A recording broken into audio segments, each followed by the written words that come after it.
Genèse chapitre 23, traduction Louis II.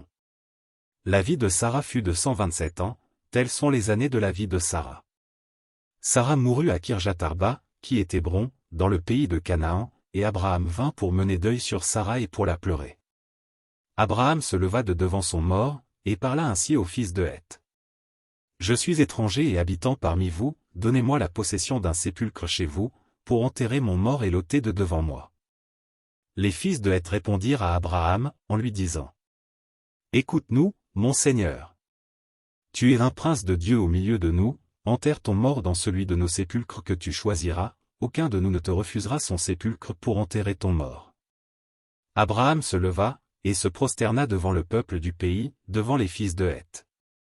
Et il leur parla ainsi: Si vous permettez que j'enterre mon mort et que je l'ôte de devant mes yeux, écoutez-moi, et priez pour moi Éphron, fils de Tsochar, de me céder la caverne de Macpéla, qui lui appartient, à l'extrémité de son champ, de me la céder contre sa valeur en argent, afin qu'elle me serve de possession sépulcrale au milieu de vous.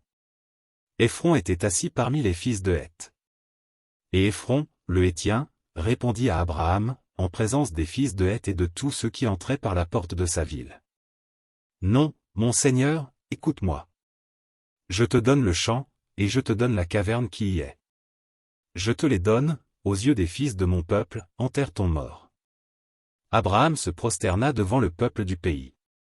Et il parla ainsi à Éphron, en présence du peuple du pays: Écoute-moi, je te prie. Je donne le prix du champ, accepte-le de moi, et j'y enterrerai mon mort. Et Éphron répondit à Abraham, en lui disant: Mon Seigneur, écoute-moi. Une terre de 400 cycles d'argent, qu'est-ce que cela entre moi et toi? Enterre ton mort. Abraham comprit Éphron, et Abraham pesa à Éphron l'argent qu'il avait dit, en présence des fils de Heth, 400 cycles d'argent ayant cours chez le marchand.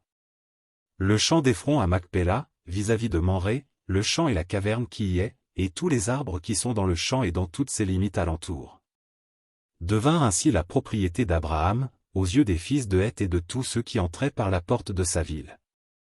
Après cela, Abraham enterra Sarah, sa femme, dans la caverne du champ de Macpéla, vis-à-vis de Mamré, qui est Hébron, dans le pays de Canaan. Le champ et la caverne qui y est demeurèrent à Abraham comme possession sépulcrale, acquise des fils de Heth.